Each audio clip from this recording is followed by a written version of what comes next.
Probably the most common questions I get asked when it comes to arranging is, Knut, how do I choose what notes to give the different parts? Or, Knut, how do I choose the chords to use in the arrangement?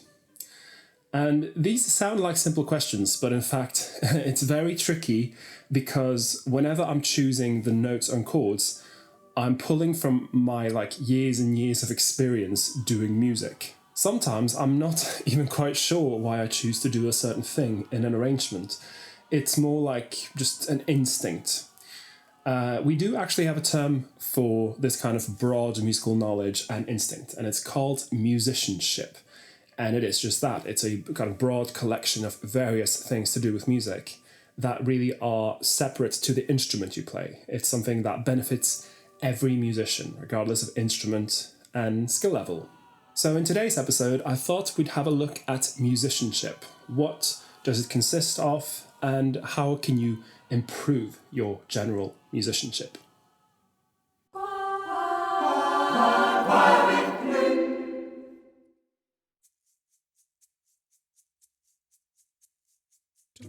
Musicianship can be divided into two separate, yet closely related fields: theoretical musicianship and practical musicianship. Though these are both used to understand music and sound, the main difference between them is the context in which they're used. Theoretical musicianship is used in situations that aren't restricted by time, such as analysing a piece of music or putting together a chord progression. Practical musicianship, on the other hand, is used in the moment of a performance, and is usually a mixture of theoretical understanding and instinct. When musicians improvise or respond creatively to other musicians while performing, they're using their practical musicianship. There is actually quite a lot of overlap between practical and theoretical musicianship. If you're improvising, for instance, you will know kind of the general chord progression of the song, and by knowing that, you can then design a line that will lead nicely into the next chord. And that will be an example of a practical application of theoretical knowledge. Similarly, you find examples of people using more practical approaches to do theoretical work, like composition. So you might have a composer that will, instead of, just thinking out everything, will just kind of sit down at the piano and improvise, maybe have a chord progression and improvise a couple of lines, and that's kind of how they get their ideas for what later becomes, written out sheet music that's very theoretical. That being said, there are certain fields within musicianship that are definitely more associated with either theoretical or practical musicianship. And I think we can start with kind of the most obvious one, which is music theory. Music theory is an extremely wide and heavily studied topic, though in general, music theory has to do with the intellectual aspect of music, being able to identify musical devices, either while listening to it or while reading musical notation, and knowing the common terminology for these devices. This might be understanding that we use the word forte to describe a loud dynamic in the music, knowing that this note is a D, or that this chord is G-flat dominant sharp 9 sharp 5, and that it's sometimes called an altered chord. Simple stuff like that. When it comes to learning music theory, or indeed any, thing associated with musicianship, I like to think of it as though you're learning a language, because like with a language, you have certain different areas within the language that you have to get accustomed to be able to use it. And those, can be broadly separated into the written and the oral. So for music theory, you're looking at, the syntax and the vocabulary of music. And you're learning how to, read the language of music, if you can think of it that way. Having some knowledge of music theory is especially important if you're trying to communicate with other musicians, because even though music theory isn't completely standardized, you will find that it's very similar from country to country. So if you're able to say, in this D chord, I would like us to emphasize the third a bit more, and that's, this note, then a lot of musicians will know what that means immediately, and you will, not have to try to explain it in some sort of roundabout way. Do keep in mind that there are certain differences that you need to be aware of. Me, for instance, I had to completely relearn some of the terminology I used when I moved to the UK, because in the UK we don't refer to the notes as quarter notes and half notes. We refer to them as crotchets and minims, which is confusing, but I mean, that's just another feature of language. Different countries may use different words. But unlike language, the differences aren't going to be quite as stark when it comes to music theory. When it comes to learning music theory, there's like a million different sources you could use. It's really quite readily available on the internet and in book form. Now, my first port of call when it comes to this kind of stuff is the ABRSM books. So that's the Associated Board of the Royal Schools of Music. Now, this is a predominantly UK thing, but the theory books they do are actually quite good. So if you can get your hand on those, they're really good. I would show you, but I'm in Norway and my books are in the UK, so unfortunately I can't. But I'll put a picture like here so you can see what they might look like. There's also the website musictheory.net, and the guys that make the site actually made one of my favorite music theory apps, which is Tenuto, and I will get back to Tenuto later in this episode, but they also have a lot of online resources for just general music theory, so you can check them out. That's musictheory.net. Some of you may remember that I did a video about Lord of the Chords a few episodes back, and that's a board game about music theory, and I actually thought it was a really, really good resource for learning music theory. So if you get your hands on Lord of the Chords and you have some people to play with, that's also quite an effective way to learn music theory, in my opinion. And of course, if you just search music theory on YouTube, there's going to be a million different videos for you to look at. It's really quite accessible these days. So don't be afraid to just search it up. You'll find it, and you can find it in video format, written format, whatever you prefer. It's just we're living in the age of technology and knowledge, so take advantage. Next, let's talk about ear training, which I'd argue is the most important musicianship skill. Ear training is pretty much exactly what it sounds like. Training your ears to identify musical devices like pitch intervals and chord qualities. This means being able to tell that this interval is a perfect fourth, that this chord is a dominant chord, and that the background music has the time signature 4/4. In terms of the language simile, you can think of ear training as being able to understand someone talking to you in the language of music. It's actually quite obvious that I might think that ear training is probably the most important aspect of musicianship, and that's because I mostly work with singers. And what makes singing different from pretty much all other instruments is that you don't have any kind of keys or valves or buttons to help you perform the notes. All you have is your relative pitch and your muscle memory. So when you're performing as a singer, you're drawing from your knowledge of what different intervals will sound like. Same if you're reading a bit of music, you'll know that, okay, that's a fourth, and I know that a fourth sounds like this, and so you're able to perform it. Now, though I, of course, will kind of lean more towards ear training as a singer, it's really quite useful for anyone who plays, an accompanying instrument, for instance, because it helps you with learning the chord progressions if you're just listening to someone playing. It helps a lot with improvising, and it helps you to kind of respond to the stuff that happens in the music, because you'll be able to tell, okay, so, she played a C now, which means that's this note in the chord, so if I want to harmonize, then I can do this note. There'll be all sorts of applications for ear training, both theoretically and practically. Now, you might remember that I mentioned the program Tenuto when I talked about music theory. And Tenuto is actually a really good program for doing ear training because it has kind of its own set of lessons when it comes to ear training. And they're very easy to customize. So you can choose, if you want to do chords, if you want to do just intervals, ascending, descending intervals, and you have the option of every kind of interval you can imagine, and you can mix them up, and it becomes kind of a game. And of course, gamifying learning is a really effective way to get yourself doing it. You can just when I was in college, I just did it on the bus, and it was just a nice way to to spend the bus ride going into music college. In my music college, we used a different software called Aurelia. And Aurelia is quite good, though I will say that it is a bit expensive. Tenuto is quite cheap, Aurelia is a bit more expensive. Aurelia is good, but if you're looking for something kind of cheap to get you started, then I'd probably opt for Tenuto before I did Aurelia. Finally, ABRSM do actually have an app for doing oral training. They refer to it as oral or aural, not oral, oral, aural. They have an app for learning this, and this, of course, goes in tandem with their grade system. So they'll have different skill levels for the different grades. And the one that I used when I was teaching was for grades 1 through 5.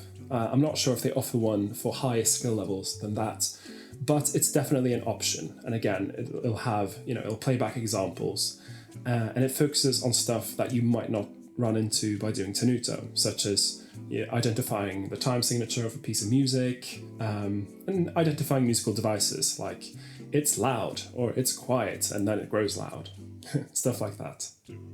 Another very important aspect of musicianship is improvisation, both in the sense of improvising a solo over accompaniment and improvising accompaniment if you're playing an instrument that can do this. Improvising has been an integral part of music making pretty much since the beginning. It might surprise you, but there's even a fair bit of improvisation involved in classical music, though this aspect is often downplayed. However, if you're playing modern genres, being able to improvise is vital. Think of it as being able to string together sentences while talking to someone, without having decided what you're going to say ahead of the conversation, though you may have a topic or idea that you'd like to focus on.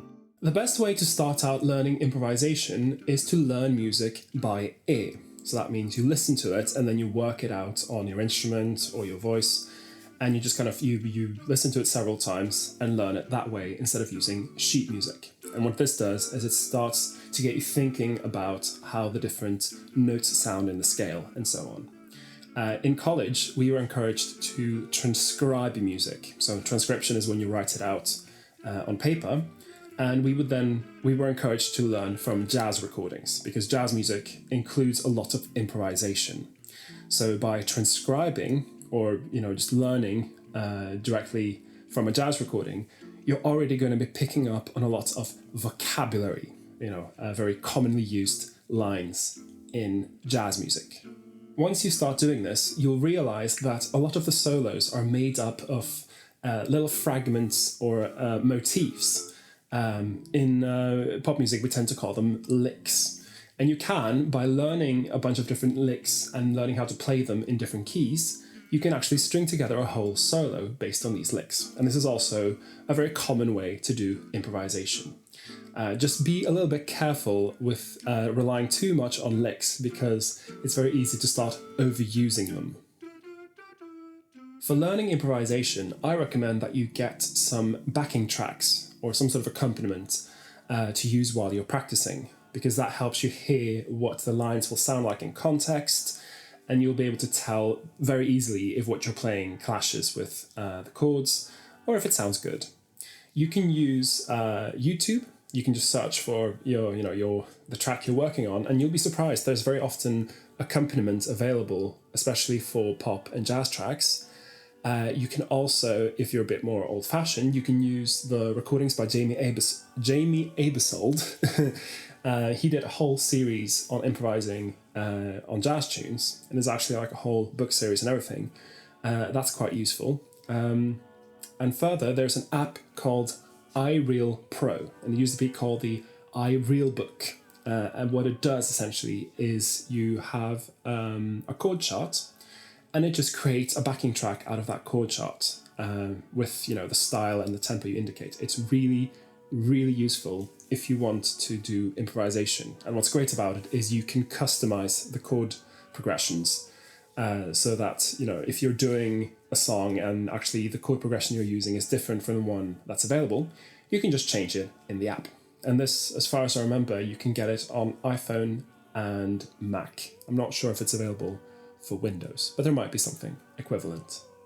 When it comes to learning music by ear and doing transcription, I recommend that you start with a song that you know fairly well, because it's really useful to just listen very carefully to music you know well, because there's a lot of stuff happening in the music that might not be obvious. And of course, the key to doing good transcription is to be listening to it over and over so that you really get a sense of what's going on, and just either write it out or record it, sing along. It's a really useful way of doing transcription. I always hum along when I'm doing my arranging, for instance, so I make sure that I have the timings exactly right. For improvising accompaniment, you will get a lot of help from having good knowledge of music theory, because this will help you to string together chords quickly, and you can even do stuff like reharmonize. Now you do have to have some knowledge of the genre you're playing, because a jazz accompaniment isn't going to sound the same as pop accompaniments. So by knowing the genre, you will then be able to do something that sounds like correct. And this actually brings us quite nicely to the next point, which is genre characteristics. This is basically being able to tell that this is what type of music?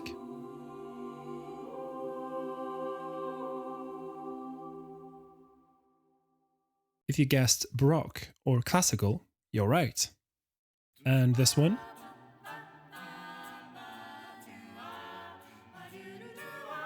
Jazz would be correct. And finally, what about this one?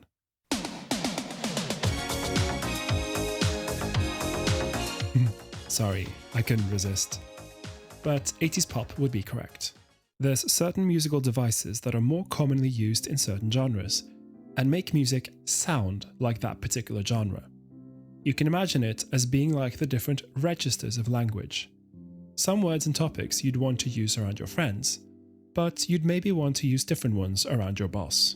Learning what makes a genre sound like that genre might sound straightforward, because, you could just, listen to music of that genre a lot and then you'll just learn it. But the problem is that it's not always clear what genre the music is. There's a lot of overlap, and sometimes people will disagree. Some will say, ooh, this is a jazz track, but then some will say, oh no, it's more of a blues track. And then, who's right? It's really hard to tell. So it's not quite as easy as just listening to a genre, because who knows what genre it is. In fact, some people might argue that genre is a bit of a problematic way to categorize music. But there are definitely certain elements that are more common in some music genres than others. For instance, a walking bass line is a very characteristic feature of jazz music. So if a track has a walking bass line, there's a good chance that that's a jazz track. But you can even find, Baroque music that has something that's similar to a walking bass line. So it will be more a combination of different factors. So in the case of, deciding what makes a track sound like a jazz track, it might be, it's got a walking bass line, it has complex harmony, it has rhythms derived from the second line, music in New Orleans, stuff like that. It's just, a coming together of many different factors. I think the best and easiest way to learn what makes a genre sound like a genre is to read about the history of that genre. And because we live in the age of technology and knowledge, you can just go to Wikipedia, search jazz music, and it will give you all the history and loads of different examples of famous artists and how they might have influenced the genre.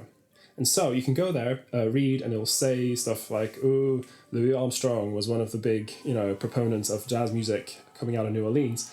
And then you'll know, okay, Louis Armstrong, don't know much about that guy. Let me go to YouTube or Spotify and listen to some of his music.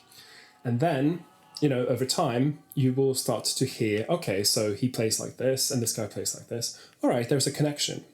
What's great about Spotify as well, even though Spotify is a little bit problematic when it comes to the way they pay the artists. But one thing they do well is they will suggest related tracks. So if you're listening to Louis Armstrong, it'll be like, you're listening to Louis Armstrong. How about this track by, Benny Goodman? That'll probably be of interest to you because they exist within, a similar genre. And again, you listen to it and you make these connections over time. Finally, let's talk about the topic that can be a source of agitation for a lot of people, myself included. Sight reading. Sight reading, sometimes called prima vista, is the ability to play or sing a musical part directly from sheet music without having seen it before. It's a useful, though maybe slightly overrated musical skill, and could be compared with reading something out loud without having read it before. The reason why I say that sight reading is a little bit overrated is that while it's certainly a useful skill to have, it's a little bit dangerous to lean too much on sight reading as a performer.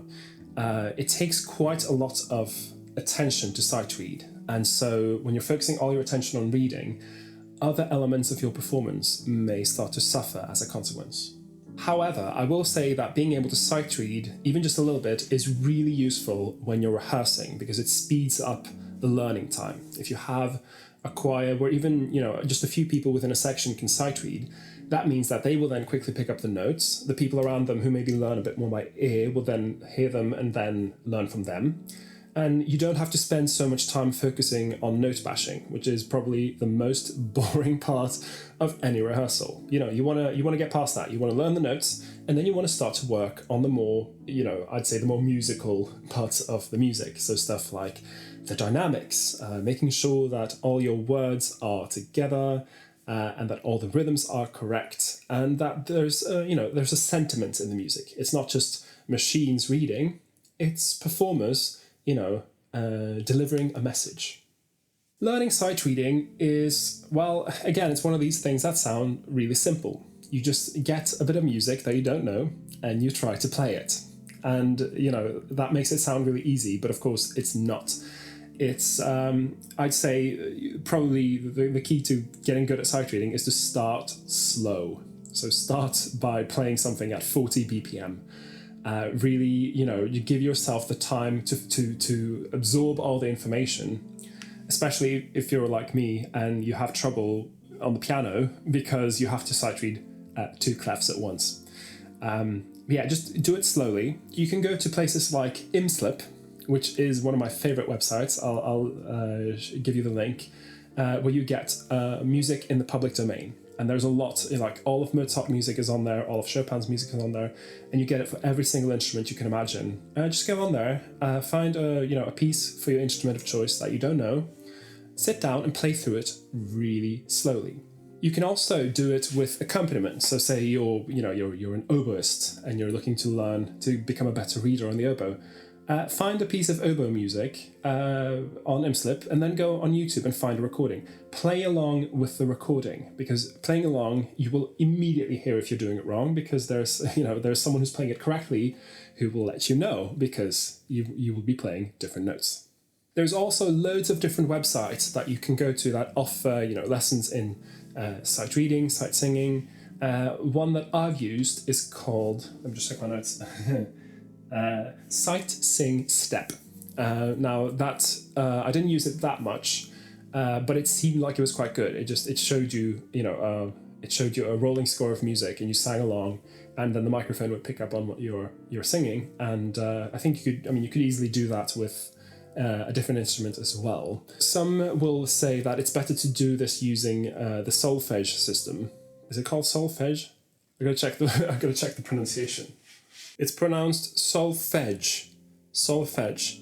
Okay, so the problem is I've never actually used the solfege system, because I learned the 1, 2, 3, 4, 5, 6, 7, 1 system, which is basically the same, except you're using numbers instead of do, re, mi, fa, sol, la, si, do.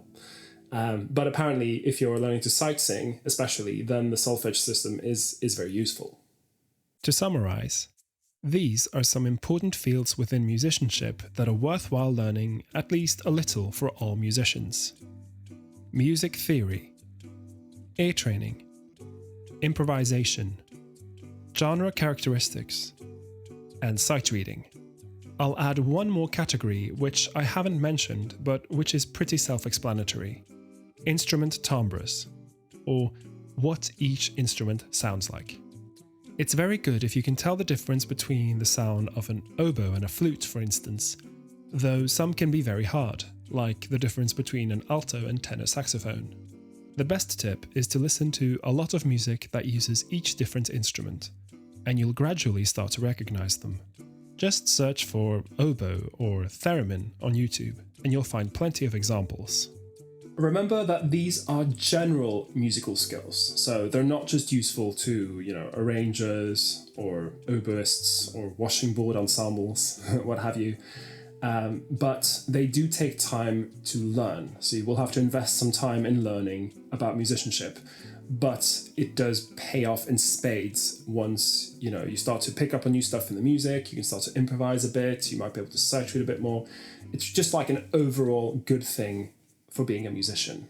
Anyway, that's it for today's episode of Choir with Knut. I hope you learned something. I hope that you were, maybe inspired to improve your own musicianship. If you have any questions, leave them below. Make sure to subscribe if you haven't already to be updated when I release new videos. And I will see you in the next episode of Choir with Knut.